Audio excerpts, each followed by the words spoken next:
Shondarim a décidé d'honorer son peuple, nous, avec cette œuvre de fiction inspirée de faits réels. Et la seule chose que j'ai à dire, c'est... Épisode 1, un destin de reine.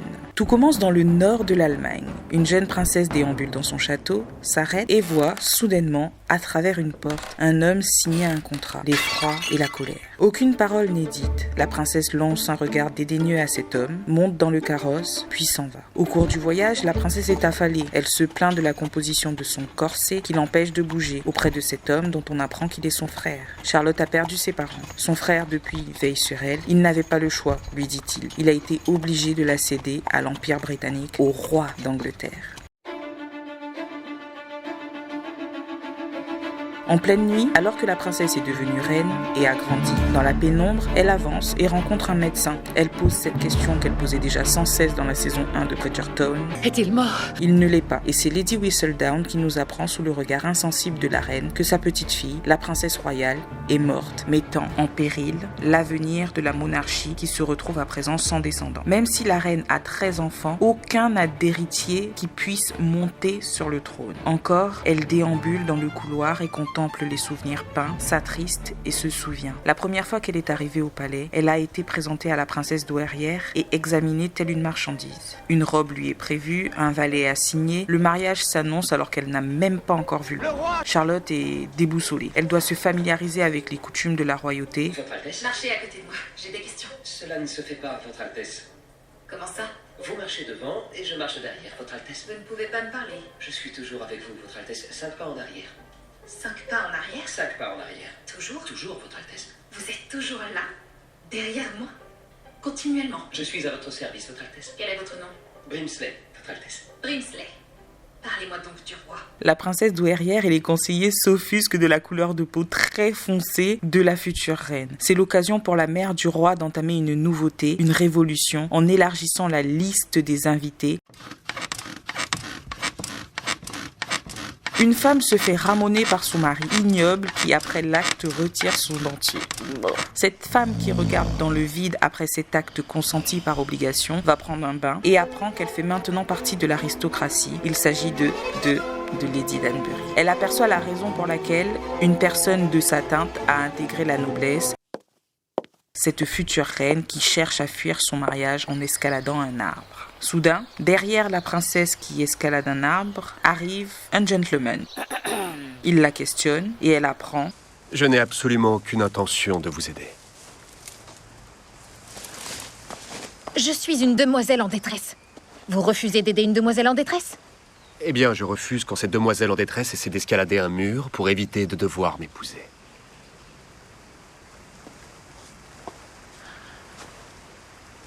Bonjour, Charlotte. Je suis George. Je suis profondément... Votre Majesté.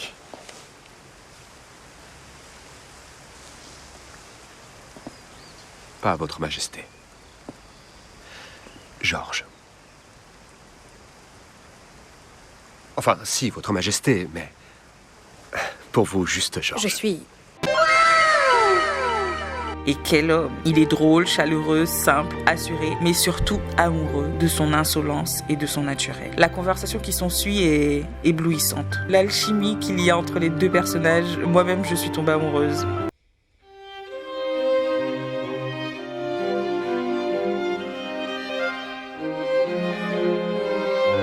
Sous les regards ébahis des invités et de son homme, la reine Charlotte s'avance au bras de son frère, ses cheveux libres de toute contrainte, à l'autel, pour se faire passer la bague au doigt et connaître, j'en suis sûre, le plus beau baiser de toute sa jeune vie. Tout le monde le constate, ces gens-là s'aiment.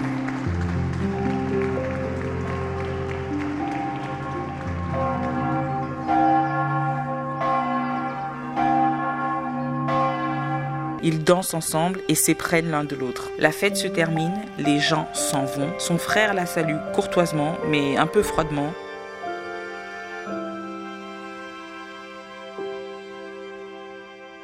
C'est certain.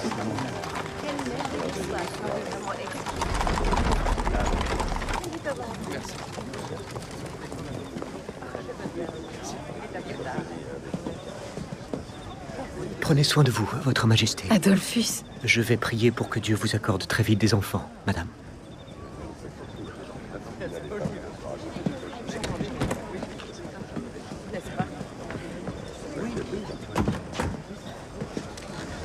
Votre Majesté, c'est un honneur. Je suis Lady Agatha Danbury. Je vais faire partie de votre cour. Alors nous serons de grandes amies. Oui. Faites attention, madame. Et sachez que si vous me faites appeler, je viendrai. George présente à Charlotte sa maison, pendant qu'il sera plus facile pour lui d'habiter à Kew. George, c'est ainsi que ça va se passer. Notre vie maritale, vous là-bas et moi ici. Oui, Pourquoi? j'ai pensé que ce serait... C'est plus simple. Pour qui? Plaît-il? Pour qui ce sera plus simple? Vous ou moi? Je ne vais pas en débattre avec vous. J'aimerais comprendre, c'est tout. Vous devez au moins me dire... Je ne dois rien faire du tout. Je décide et j'ai décidé. Je suis votre roi! Toutes mes excuses. Je croyais que vous étiez simplement George. Pardonnez-moi, Votre Majesté. Charlotte. Puis-je me retirer, Votre Majesté, ou aviez-vous autre chose à me dire?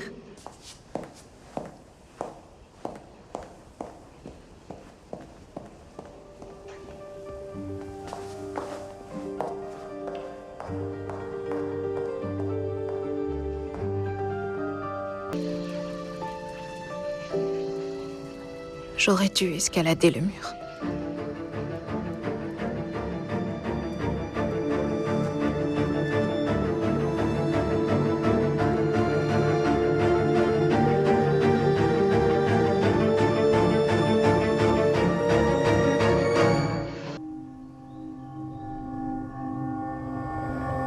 Épisode 2, quelle lune de miel.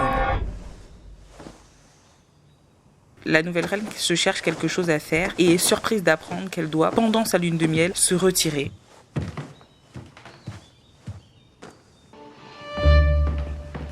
Brimsley, Votre Majesté? qu'y a-t-il sur mon carnet de rendez-vous de la semaine? Votre carnet de rendez-vous, Votre Majesté? Il doit y avoir des visites aux bonnes œuvres, aux miséreux, aux orphelins. Je vais devoir rencontrer mes dames d'honneur. C'est très important. Il y a tant à faire ici. Et l'art, je dois visiter les collections du musée. Et moi qui aime tant le théâtre et la musique. Y a-t-il des concerts, des opéras sur mon carnet de rendez-vous? Votre Majesté, il n'y a rien sur votre carnet de rendez-vous. Comment est-ce possible? Il n'y a rien sur mon carnet de rendez-vous? Non, Votre Majesté. Brimsley, je suis la reine. J'ai donc des devoirs officiels, n'est-ce pas? Absolument, Votre Majesté, de nombreux devoirs. Alors comment se peut-il que le carnet de rendez-vous de la reine soit vide? Vous êtes censé profiter de l'intimité des premiers jours du mariage, Votre Majesté. Mais malheureusement, son mari ne veut pas de cette intimité. Elle se retrouve donc complètement seule, à essayer des tenues, à déambuler, à manger, à dormir. Seul. Le Parlement s'inquiète de l'acquisition d'un titre par tant de nouvelles personnes à la carnation si singulière, mais surtout de la consommation du mariage. On apprend de la bouche de son conseil qu'il est indépendant et singulier. Qu'est-ce que cela veut dire? La jeune reine Charlotte se décide. Elle file au palais de son mari sans s'annoncer et tente de savoir pourquoi il ne veut pas d'elle. Vous imaginez? Elle vient de se marier et son mari ne veut pas d'elle. Elle est seule dans sa maison, dans son palais, à être suivie par tous ses gardes, à être regardée en train de manger par tous ces gens. Le mec, elle l'aime, visiblement. Il ne veut pas d'elle, elle ne sait pas pourquoi. Ils sont dans des palais séparés, l'un en face de l'autre, mais tellement loin, ça doit être déroutant. Pendant que la reine Charlotte et son mari règlent leur conflit de couple basé sur personne ne sait quoi, on apprend que le majordome s'éprend de l'autre majordome, donc le majordome de la reine fornique avec le majordome du roi. Ils sont tous les deux au lit, ils élaborent une stratégie parce que oui, il faut que le mariage soit consommé et eux, en tant que majordome, donc proches du couple royal, ils doivent rendre compte de cette consommation du mariage. Ils décident donc de mentir, ou plutôt de travestir la réalité, alors que George, lui, décide de dire une partie de la vérité en montrant à Charlotte ce qui l'a occupé tout le temps où il l'a délaissé, ce sont les étoiles. Pourtant, il fait comme s'il ne comprenait pas les raisons pour lesquelles Charlotte était blessée, alors que ça paraît relativement évident que la meuf, elle se retrouve comme ça toute seule. Le gars, il la calcule pas, alors que au premier abord, il semblait avenant et amoureux et tout ce qu'il faut. Moi-même, je comprends pas pourquoi il comprend pas, mais je pense qu'il fait semblant. C'est à Lady Danbury de nous montrer une partie de sa réalité, et quelle réalité dégoûtante, puisqu'elle affronte l'excitation de son mari ignoble, qui est frustré de ne pas être traité comme tous les lords. Donc la grande expérimentation, c'est comme ça qu'ils appellent ce projet, le fait d'introduire à la cour de nouvelles personnes, avec une carnation beaucoup plus foncée. Ils appellent ça la grande expérimentation. Mais malgré tout, dans les faits, les personnes à la carnation plus foncée ne sont pas traitées comme s'ils étaient des lords comme les autres, puisque, entre autres, ils ne peuvent pas accéder à certains lieux. Et à chaque fois que le mari de Lady Danbury est frustré, il vient se défouler entre ses cuisses. Les majordomes continuent leurs intrigues, le mariage n'est toujours pas consommé et pourtant il en va de la survie de la couronne. Les majordomes se concertent et ils conviennent que le roi doit faire un geste et il en fera un et pas des moindres. Pourtant, la reine Charlotte est toujours aussi seule et elle fait appeler la seule personne assez discrète pour apparaître dans ses appartements pendant sa période de lune de miel. J'ai nommé Lady Danbury. Lady Danbury est une grande amie pour la reine. Je pense qu'elle est vraiment un soutien très important pour elle. Elle est un appui dans la solitude ou même un appui de conditions similaires. Elles sont toutes les deux mariées de force. Bon, l'une est amoureuse, l'autre ne l'est pas, mais Lady Danbury a plus d'expérience dans le mariage forcé et dans les coutumes de la royauté britannique que Charlotte, la reine Charlotte, qui est allemande. Et elle lui fait des dessins un peu chelous, des dessins d'accouplement pour lui montrer justement en quoi consiste la lune de miel et ce qu'elle est censée y faire. Et surtout, quelles sont ses obligations. Il y a une atmosphère de mystère tout au long de cet épisode. On se pose tous la même question, de quel mal souffre le roi. Tout le monde se pose cette question, de quoi souffre le roi. Qu'est-ce qui l'empêche concrètement d'être avec sa reine alors qu'il l'aime et elle aussi, et c'est plutôt rare parce qu'ils ont été mariés de force, donc le plus grand danger aurait été qu'ils ne s'aiment pas. Or là, ils s'aiment, donc ça tombe plutôt bien, mais il y a quelque chose qui les sépare et on saura. Lady Danbury a visité la reine et elle n'aurait pas dû parce que c'est la période de lune de miel. Le couple royal est censé avoir une intimité qu'il est censé consommer. Et la princesse douairière finit par apprendre que Lady Danbury a côtoyé la reine pendant cette période. Elle la convoque. J'adore le personnage de Lady Danbury. Je trouve qu'elle est perspicace.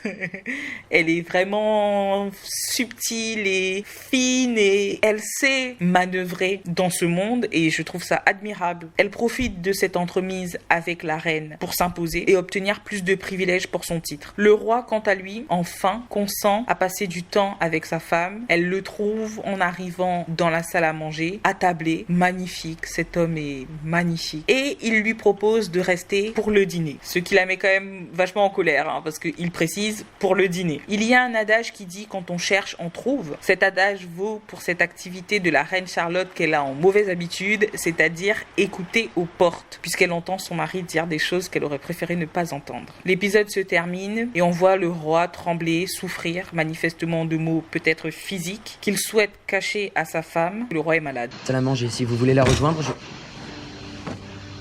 Dois-je appeler le médecin, votre majesté? Non. Ça va. Je n'en ai pas besoin.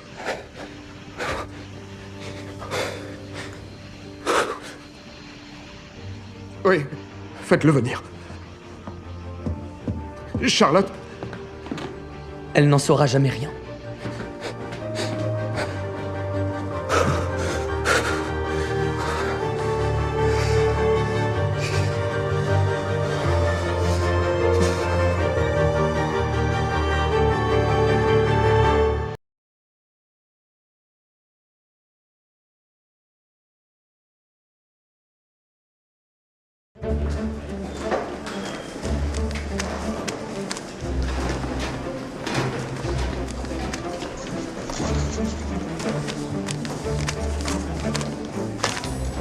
Épisode 3, les jours pairs. Ça s'active en cuisine et le majordome de la reine s'étonne de la présence du roi dans le sous-sol. Intrigue. Il se fait examiner. Son amant, le majordome du roi, lui intime de garder le secret.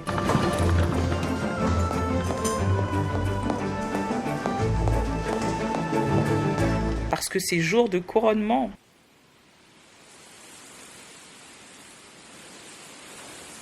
On voit une toute petite jeune fille se préparer, on apprend qu'elle s'appelle Violette. Elle écoute sa mère derrière un fauteuil, une mère mécontente de l'intégration de nouvelles personnes dans la haute société. Ces fameuses nouvelles personnes avec la carnation plus foncée. Les manigances de Lady Danbury continuent. La princesse douairière la convoque à plusieurs reprises afin d'obtenir des renseignements tout simplement sur l'intimité du couple royal. Mais je trouve qu'elle arrive à ne pas trop en dire. Elle joue vachement bien sur les deux tableaux. Pendant que le couple royal feint la bonne entente main dans la main, Lady Danbury donne une carotte à la princesse douairière pour que la princesse douairière tout simplement puisse honorer ses obligations et lui donner les privilèges qui lui sont dus. Donc il n'y a plus lieu de s'inquiéter, hein. Le mariage est consommé, en tout cas il le consomme à plusieurs reprises.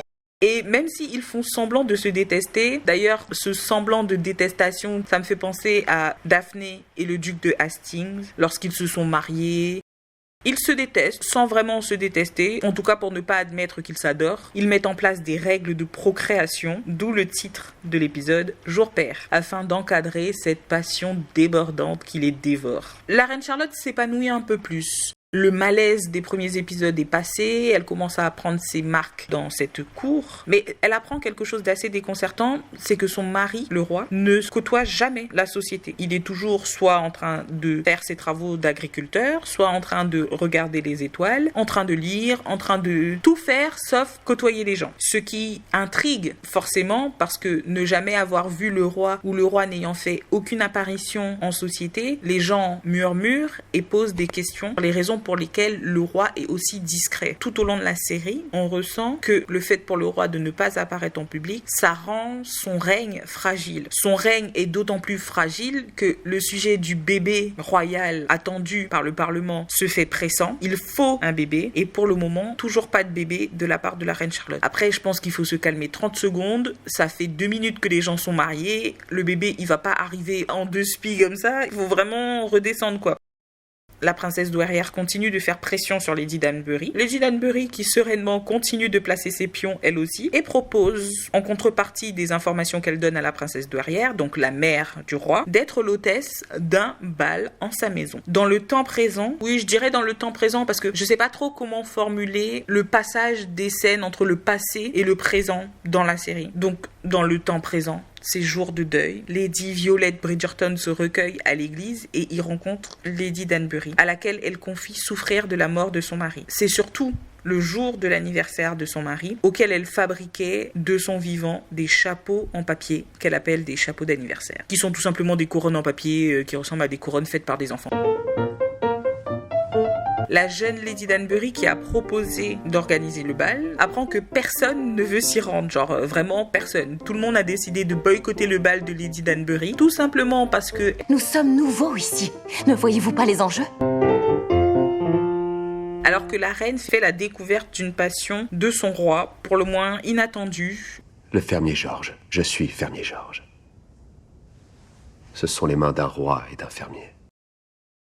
Les us et coutumes de la couronne sont inconnus de notre jeune reine Charlotte. Et Lady Danbury, sa chère amie, dans sa franchise, lui rappelle qu'elle est la reine et qu'elle peut, par ses décisions, avoir un impact sur la vie des gens. Et petit à petit, la reine Charlotte perd de son innocence. On voit vraiment ce passage de l'innocence complète des manigances ou de la vérité du pouvoir à une appréhension pleine et certaine de cet outil, le pouvoir, qu'elle va embrasser complètement, notamment pour accompagner son mari. Et c'est vraiment l'émergence d'une reine, en fait. C'est exactement ça. Le thème de la série, c'est vraiment les premiers pas d'une reine.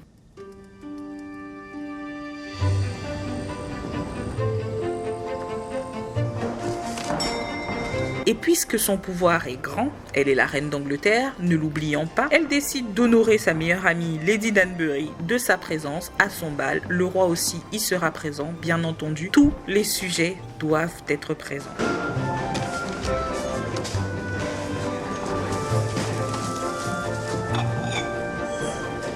Madame, vous devez vous habiller maintenant. Tout est fin prêt. Et c'est splendide. Sa Majesté le Roi, George III et la Reine Charlotte.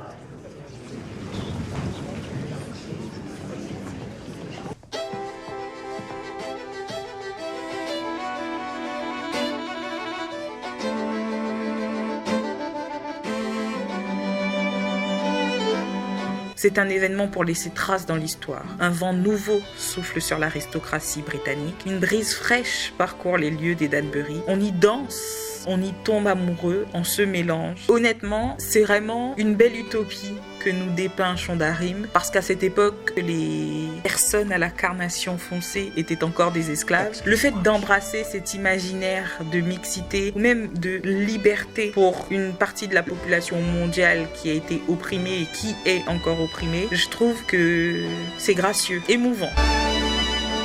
Merci. Vous n'avez pas à me remercier. Nous sommes une équipe.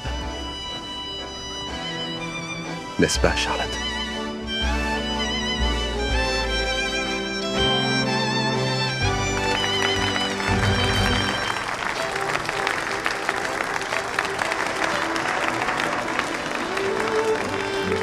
C'était un plaisir de vous avoir. Merci d'être venu. Enchanté que vous ayez...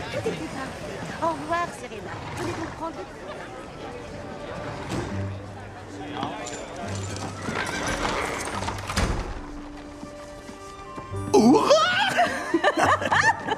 Nous avons réussi! Oui, naturellement. Je suis voué à la réussite. Retirons-nous, allons fêter cela.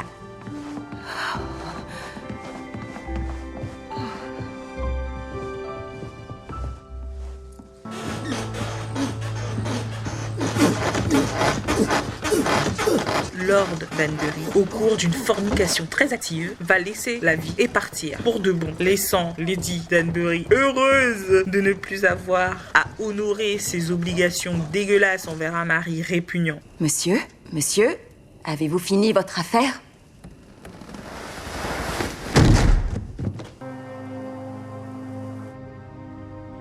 Figée dans l'attente de son roi bien-aimé disparu à jamais dans la folie, la reine Charlotte vieillie dans le présent s'étonne de ses enfants qui ne l'ont jamais quittée. Brimsley? Oui, Votre Majesté. L'épisode se clôt sur la terrible découverte de la démence du roi, loin au possible du regard du personnel.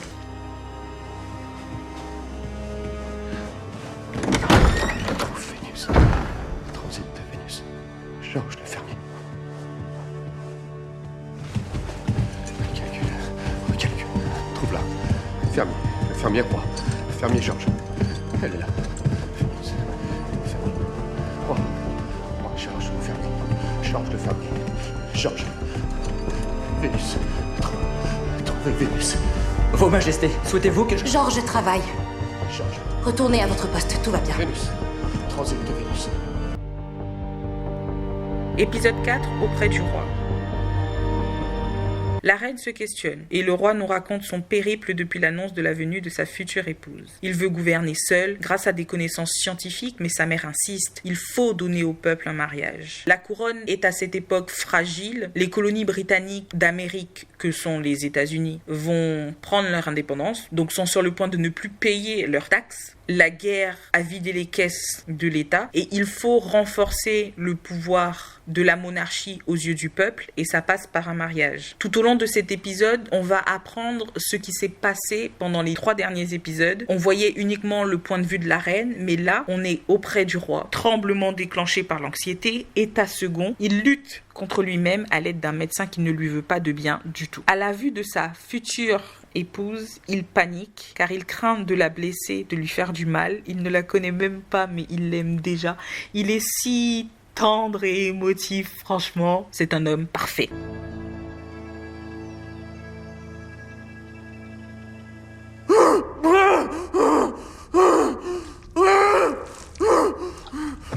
Docteur! Docteur! Docteur! Docteur! Docteur! Qu'y a-t-il? Enlevez-lui le bâillon.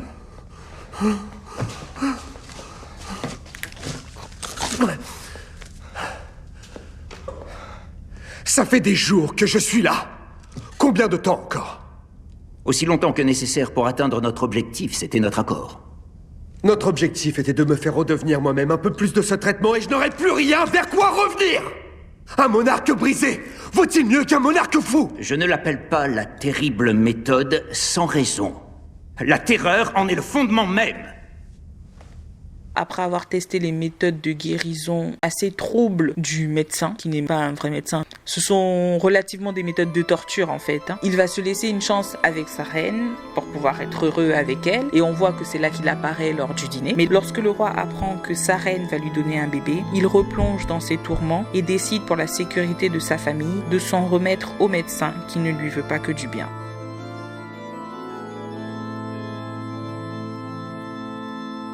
Épisode 5, la refloraison. La scène tourne autour de la reine, de sa mine stoïque. Elle n'est plus la jeune fille insolente pleine d'espoir qu'elle fut. Elle doit marier ses enfants, mais ne croit plus en l'amour et se montre cynique, car depuis le départ mental de son mari, elle est éperdument seule. Chaque instant, elle panique à l'idée de sa mort. Est-il mort? Lady Danbury met son mari sous terre et doit affronter la solitude du veuvage. Bien qu'elle le détestait, elle a été éduquée et façonnée pour lui. À présent, que doit-elle faire? Les problématiques de succession ne tardent pas. L'acquisition du titre étant nouvelle, aucune règle n'a été établie. Va-t-elle garder son titre? Son fils peut-il hériter? Tant de questions. De son côté, la reine n'a pas de nouvelles de son roi. Après avoir eu connaissance de l'arrivée du bébé, il a décidé de s'en remettre aux mains du médecin qui ne lui veut pas que du bien. Elle connaît les premiers instants de la maternité et l'intrusion de la reine douairière dans son palais. Chaque monarque doit connaître cet instant, chiant, je suppose, de se voir peindre par le peintre royal. La reine doit faire face à cette épreuve seule, sans son roi, avec une princesse douairière autoritaire et qui veut que son teint soit plus clair qu'il ne l'est. C'est bizarre. Dans le silence du roi et après tous les allers-retours des majordomes pour établir une conversation épistolaire entre les altesses, une lettre est lue et le plan est découvert. Notre Majesté, la reine de Grande-Bretagne, a décidé de s'enfuir, de retourner chez elle en Allemagne. De solitude. Pendant que Lady Danbury fait ses pas, cette nouvelle vie sans mari, pendant qu'elle flâne, elle rencontre un compagnon, et pas des moindres. Ce compagnon consent à marcher avec elle, et tous les deux commencent à apprécier la compagnie l'un de l'autre. C'est alors que le frère de la reine fait son arrivée. À la rescousse de sa sœur, il vient. Enfin, il ne le sait pas encore, puisque trahison, s'enfuir avec un bébé, genre le roi quoi, le futur roi, ça serait une trahison. Parce que la reine Charlotte, visiblement, ne connaît pas encore toutes les règles de la royauté, et son frère est obligé, comme le faisait Lady Danbury en son absence, de lui expliquer que ce mariage est une alliance, un contrat, et qu'il doit être honoré, sous peine de déclencher un conflit. Lady Danbury continue de flâner et elle flâne avec Lord Ledger, qui est Lord Ledger, le papa de Violette Bridgerton. On apprend que Lord Ledger n'aime pas sa femme, en même temps elle est raciste, donc je sais même pas pourquoi il l'aimerait. Et ils se comprennent tous les deux parce que bien comme, donc techniquement ayant le pouvoir dans un système patriarcal, il a aussi été marié par obligation. Il n'a donc aucune affection pour sa femme, mais pourtant lui doit la loyauté puisqu'ils sont mariés. Les obligations et les devoirs conjugaux se ramènent à eux avant qu'ils ne s'autorisent à consommer cette passion. Parce que oui, ils vont la consommer et c'était torride. Les tourments n'en finissent plus pour Lady Danbury, la couronne reprend ce qu'elle a cédé et le mari ne lui a rien laissé. Le notaire la conseille, et un conseil dont elle aurait vachement pu se passer. Il ne lui manque plus qu'à convenir d'un mariage, juste pour ne pas être une veuve désargentée. Au cours du repas royal, on voit Charlotte, triste, son frère, perplexe, intrigué, et la princesse douairière, la maman du roi, qui fait comme si. Ils sont tous en train de manger, mais le roi n'est pas là. Et maintenant que le bébé royal est en route, la princesse douairière, la mère du roi, fait savoir à Charlotte que si elle n'a plus envie de revoir George, elle n'est même pas obligée. Genre, elle a obligé la dame à se marier juste pour faire un bébé, et la maman, elle lui dit, maintenant que le bébé il est là, si tu veux t'en aller ensuite, si tu veux ne plus jamais revoir mon fils, tu peux, parce que son devoir a été accompli et que personne ne la nécessite. Les majordomes tentent en vain de sauver le couple royal, mais c'est Lady Danbury, mon personnage préféré, d'ailleurs on a l'impression qu'elle est la clé à toutes les portes fermées, qui va mettre la reine sur la bonne voie, qui lui montrera encore une fois la manière dont elle doit gouverner. Où est le roi ? Je suis sincèrement désolé, Votre Majesté, mais le roi ne peut vous recevoir. Sottise. Conduisez-moi à lui. Votre Majesté, j'ai peur que ce ne soit pas possible. Cela est parfaitement possible. Je veux le voir. Où est-il ? Non, Votre Majesté, je vous le déconseille. Ne me dites pas ce que je dois faire, docteur. Alors conduisez-moi à lui ou je demande à mes hommes de fouiller tout le palais.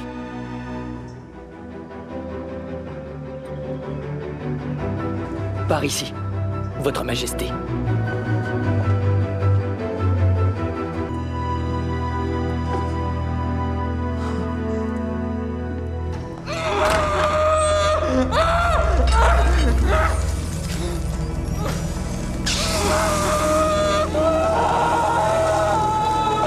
Détachez-le! Détachez le roi!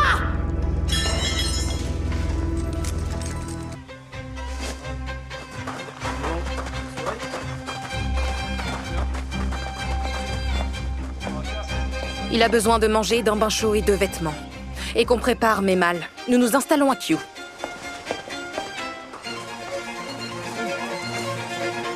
Épisode 6, les bijoux de la couronne.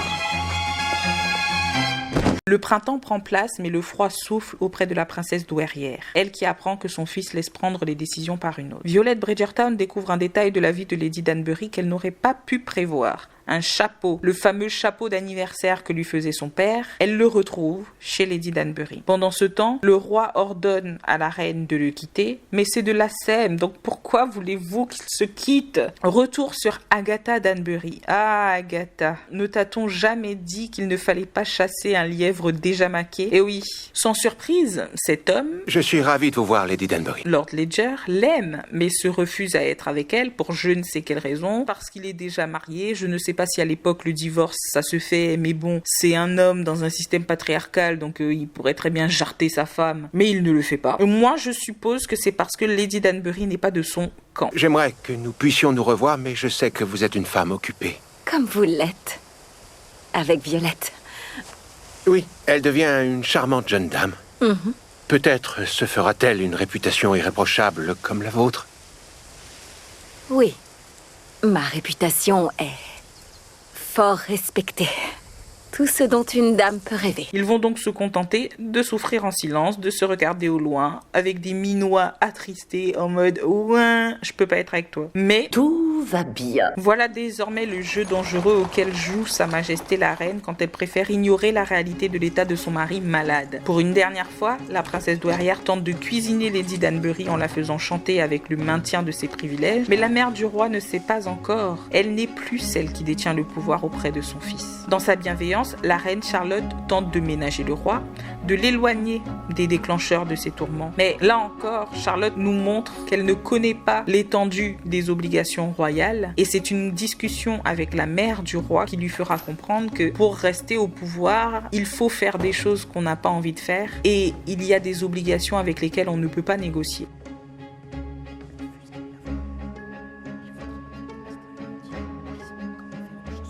La reine et à travers elle le roi sont les seuls à pouvoir donner à Lady Danbury ce qu'elle veut, c'est-à-dire le maintien de son statut. Elle n'arrive pas à se résoudre à demander à la reine de lui accorder cette faveur. Elle envisage donc la possibilité de se marier avec le frère de la reine pour ne pas être complètement désargentée et ça l'obligerait à quitter le Royaume-Uni, à partir en Allemagne et à encore une fois épouser un homme qu'elle n'aime pas et à vivre pour cet homme. Le roi peine encore à se montrer en public. Il doit parler au Parlement, c'est le discours du roi, mais il craint la foule, normal, ça lui déclenche des crises. Sa mère l'en a préservé pendant longtemps, puisqu'elle a gouverné à sa place, mais désormais, la reine Charlotte, qui ne peut pas totalement prendre la place du roi, doit se rendre à l'évidence. Le roi doit se comporter comme tel. Il doit agir comme un roi. Il tentera d'aller au Parlement, n'y arrivera pas. Il restera bloqué dans sa voiture. Mais ils auront une très bonne idée. Organiser un bal qui sera l'occasion d'apaiser les craintes de tous. Un bal qui finira pourtant par réveiller les rancœurs.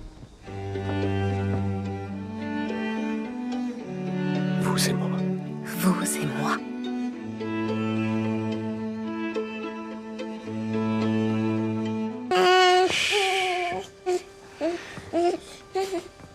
Nous vous remercions de vous joindre à nous pour célébrer l'arrivée de notre nouveau prince.